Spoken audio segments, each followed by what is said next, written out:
হ্যাঁ আল্লাহ, ওটো ওটো ওটো, চাকাটা দিয়ে একবার বেঁকা হয়ে গেছে গা। কেমনে লোক ঘটনা না ভাই ঘটনা দেখেন, যে হ্যাঁ? পরিমাণ রাস্তা, হুম। মানে যারা রাইড করবো তাদের জন্য একটা টিপস। ও এই এই যে এই যে এই যে এখানে ভুলটা হয়েছে যে জায়গায় নাকি এই যে স্লিপ খেয়েছে যেহেতু ইটে এটা সুই অনেকটাই ডাল, মানে হঠাৎ করে। হইতে ধরছি, ধরার পর আমি আর স্কিপ করছে গাড়িটা, হুম। স্কিপ করার কারণে আমি নগদে পড়ে গেলাম গা।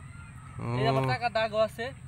মানে যারা রাইড করবেন খুব সাবধান এই ধরনের রাস্তা থেকে। দেখা গেছে আমি যদি যদি সামনে টাকাটা না উঠাই দিতাম, যদি সোজা বামে সাইডে বা ডানে যদি গেতাম আমি, তাহলে কিন্তু এই ভুলটা হয় না। ম্যাক্সিমাম রাইডারটাই ভুলটা হয়। যেমন আসলে এই মূলত হচ্ছে যে সামনে চাকাটা এদিক দিয়ে গেছিল, যে এই যে চাকারিটা দেখুন, যে ইটের যে এনে স্লিপ খেয়েছে, মানে এদিক দিয়ে যাওয়ার পরে ডাইনে গেছে গা।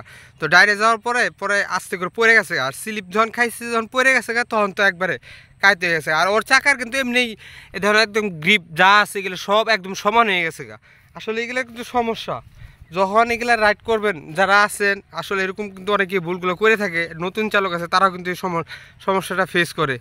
দেখা তো চাই বেঁকা হয়েছে নাকি, ওই যে গিয়ারের যারা গিয়ার ফেলা ওটা বেঁকা গেছে গা। আসলে এরকম ভুলটা কিন্তু হয়ে থাকে অনেকেরই। তো ওর ভুলটা হচ্ছে যে ওই যে যখন ওই যে